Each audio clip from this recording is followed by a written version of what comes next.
sa may southbound lane ng Southwoods. Wasak ang unahang bahagi. Bumangga raw ang sasakyan sa barrier matapos pumutok ang gulong nito. Mahigit 30 ang nahuling lumalabag sa speed limit sa expressway bago magtanghali kanina. Sa tansya ng mates, nasa higit 200,000 sasakyan na ang dumaan dito sa SLEX papasok sa Metro Manila. Erwin, Cheryl, ayon naman sa monitor ng Tollways Management Corporation ay nagkaroon ng banggaan sa pagitan ng dalawang bus kaninang bago mag alas 5 ng hapon at yan ay sa may bandang southbound lane patungo ng Santa Rita. Wala namang naiulat na nasaktan at kukuha pa tayo ng additional na detalye maya-maya lang. Samantala, silipin naman natin ang daloy ng trapiko sa may Dau Toll Plaza. Diyan sa may Pampanga. Sa mga oras na ito ay maluwag pa naman ang daloy ng trapiko. Nasa 10 to 15 vehicles ang pumipila kaya hindi pa yan problema sa mga oras na ito. Silipin naman natin ang Bukawi Toll Plaza sa may Bulacan. Maluwag pa rin sa mga oras na ito. May mga 7 to 10 na vehicles na pumipila pero inaasahan ng TMC na dadagsa pa ang mga motorista hanggang hating gabi. Erwin, Cheryl. Maraming salamat sa iyo, Christina Lazo. Live po mula sa NLEX. Samantala, away gwardya ang isa sa mga tinitignang anggulo ng Las Piñas Police sa pamamaril sa bahay ng negosyanteng si Bobby Aguirre nitong Sabado kung saan 3 aide ni Aguirre ang napatay. Pero iba ang nakikitang motibo ng pamilya ni Aguirre. Mon Gualvez, ikwento mo. Pantay sarado na ng mga pulis ang paligid ng bahay ng negosyante si Bobby Aguirre sa BF Home sa Las Piñas. Pinagbabaril ang bahay ni Aguirre pasado alas 11 ng gabi noong Sabado de Gloria. Patay ang 3 security aide niya na sina David Manguera, retired police officer Melvin Padaca at Piotr Luisito Makatunaw. Si Aguirre ang may-ari ng pinasarang Bangko Filipino. Away gwardya ang isa sa mga tinitignan anggulo ng mga pulis. May mga dating security dyan, pulis din na parang nagkakasamaan sila ng loob ng Padaca. Nakaligtas si Aguirre dahil nasa second floor siya. Pero kumbinsido ang kampo niya na siya ang main target. I-eliminate nila si Mr. Aguirre, wala nang makikipaglaban sa Aguirre family tungkol dito sa Bangko Filipino. Sa ngayon, may hawak ng CCTV ang mga pulis. Pero pinapaayos pa ito sa krame para maging malinaw. Higit kumulang 10 ang di pa nakikilalang umatake sa bahay ni Aguirre. Sakay daw sila ng 2 kotse, isang taxi at isang karnap na motor na narecover sa crime scene. Hindi nila nilalagdang kung sino yung tao na yon at anong sasakyan. Ang mga kaanak naman ng mga biktima, hindi pa rin lubos na matanggap ang nangyari. Kung sino ang akasawa ko sa inyo, very honest, loyal, kahit napapabayaan sila kaming mag-ina. Hindi ko alam kung paano abuhayin yung aking mga anak. Nangako naman suporta sa mga naulila ng biktima, ang kampo ni Aguirre. Mon Gualvez, News 5. ramdam ng eleksyon fever dahil ngayon pa lang may nabuo ng alyansa at ang mga manok nitong senatoriable. Mga magkakalaban pa sa politika. Mel Los Baños, ikwento mo. Isang taon pa bago ang eleksyon pero halos buo na ang senatorial slate ng koalisyon ng PDP laban ni Vice President Jejo Marbinay at puwersa ng masang Pilipino ni Erap Estrada. Ayon kay PDP President Senator Coco Pimentel, bukod sa kanya, malamang nakasama sa lineup ng United Nationalist Alliance para sa 2013 sina Joey De Venecia, Representative JV Ejercito, Representative Jack Enrile at dating Congresswoman Cynthia Villar. Gayon din ang mga re-electionist senators na sina Gringo Nasan, Loren Legarda, Alan Peter Cayetano at Cheese Escudero. Kapansin-pansin din ang pagkakasama ng kilalang kaalyado ni Congresswoman Gloria Macapagal Arroyo na si Congresswoman Mitos Magsaysay. Kung may lalapit sa amin na former ally ni GMA, welcome except yung notorious. Pero ang mahirap daw tanggapin para kay Pimentel ay ang makasama sa line-up ang nagkait sa kanya ng unang 3 taon sa Senado na si dating Senador Mig Zubiri. I will object. That's why dadaan ito definitely sa Grievance and Arbitration Committee. Pero nanindigan si Binay para kay Zubiri. Sa katunayan, kasama niya ito na lumipad sa Davao para dalawin ang spiritual leader na si Apollo Kibuloy. Paano niyo, sir, pinapakilala ng Senator? Ang gwapo at kaya-ayang personalidad. Senator Migs Zubiri. Mag-move on na po tayo sa bangungot na nangyari noong 2007. Hindi naman po natin kasalanan yan.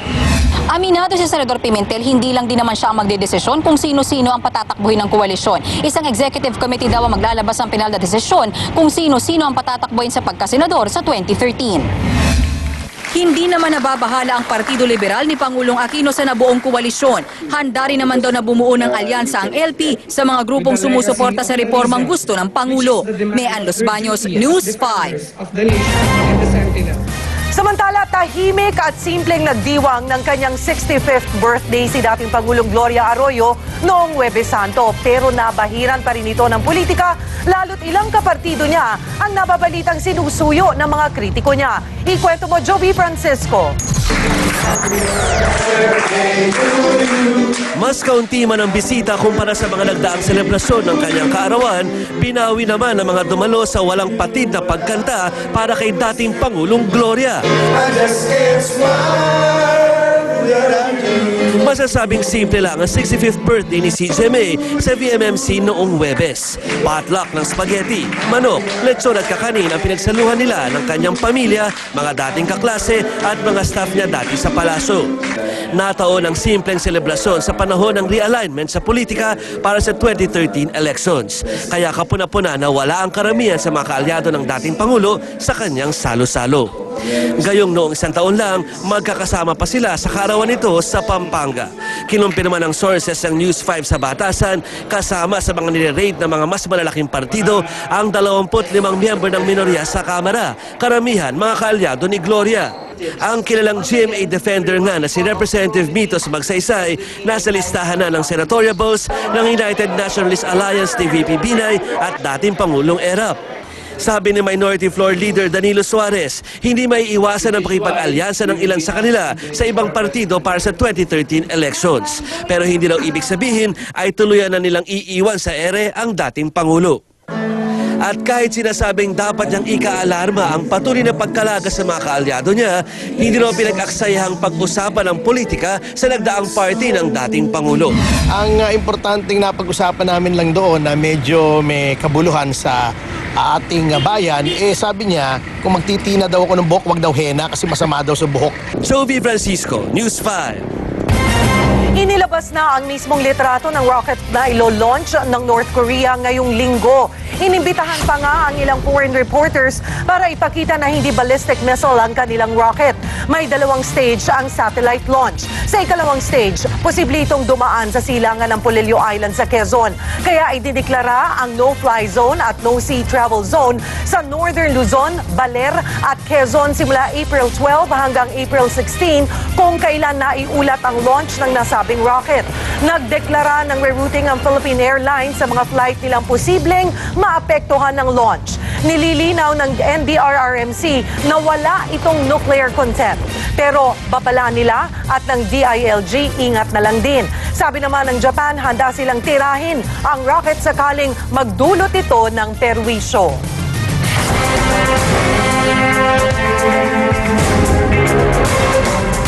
May tapos na po ang Semana Santa pero sa isang barangay sa Novaliches, Quezon City, hindi pa rin tapos ang kalbaryo ng mga nakatira doon. Narito ang kanilang video bandido. Hanep sa tindi ang init ng summer pero sa Baguio compound sa barangay Santa Lucia, Novaliches, aba, baha! Siyempre ang tubig, napakaitim at ubod ng baho. Kaya mga lamok enjoy na enjoy sa kanilang lugar. Ang dahilan niyan, baradong drainage na matagal nilang inireklamo. Pero lumipas na ang Semana Santa, wala pa ring aksyon. Para sa aksyong ora mismo, makakausap natin si Engineer Bobby Paulino ng Quezon City Engineering Department. Magandang gabi po, Engineer Paulino, sir. Magandang gabi, Sir Erwin. Tapos na po ang Holy Week, sir. Tapos na po ang pasyon, pagdurusa, kung ano man yan, penitensya. Bakit po yung mga kababayan natin dyan po sa may barangay Santa Lucia ay nagpipenitensya pa rin dahil po sa baha? Sige, sir. Ayan mo, Sir Erwin. Bukas na bukas, paayos na yan. Bukas na bukas, sir. Paayos natin. Mga anong oras po kaya, sir? Alas 8, sir. Paayos na pupuntahan ko na yan. Okay, kasi po bukas bago po ako mag-news, ako inimbitahan ho sa isang birthday ho dyan, baka mapadaan ho ako at may tubig ho, nakasapatos na ho ako. Okay, sir. So bukas wala na ho tubig yan, ha? Sige, sir. Sige. Alright, maraming salamat Engineer Bobby Paulino ng Quezon City Engineering Department. Bukas po ang video bandido sa mga kuha ninyo nakabulastungan ng problemang dapat aksyonan. Magpadala po ng inyong prueba, kuha po ng cellphone o video sa 0947-400-6405 o mag-email po sa videobandido@gmail.com. Makakaasa kayo ng aksyong ora mismo.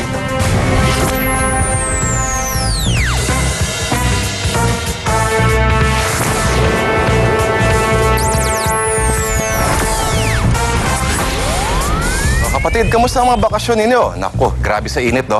Meron pa kasing ridge of high pressure area dito. Ang dala niyan, init at syempre madalas sa tumatambay, syempre tuwing summer. Pero kung dito sa atin sa Luzon, mainit. Sa Mindanao merong trough. Yan yung extension o buntot ng mga samahan ng panahon. Nadami din sa mga panakanakang ulan ang Visayas at bukas, base sa ating Metro Weather Tracker, aasahan ang ulan dyan sa inyo, mga kapatid. Yan o, yan ba yung mga pula-pula at asul na hugis? Sumisimbolo po yan ng mga ulan. Pero ang good news, humina na po ang epekto ng La Nina sa atin, sabi ng Pag-asa.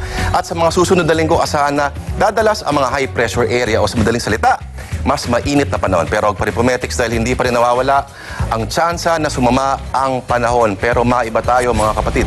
Gaano nga katapang? Ginugunita natin ngayon ang katapangan ng libo-libong sundalong Pinoy at Amerikano, ika-70 anibersaryo ng Bataan Death March. Gaano kakaastig? Kayanin mo kaya ang maglakad ng 128 kilometers sa ilalim ng init. Walang laman ng tiyan kundi maputik na tubig, dala ang mga sakit na gaya ng malaria at dysenteria.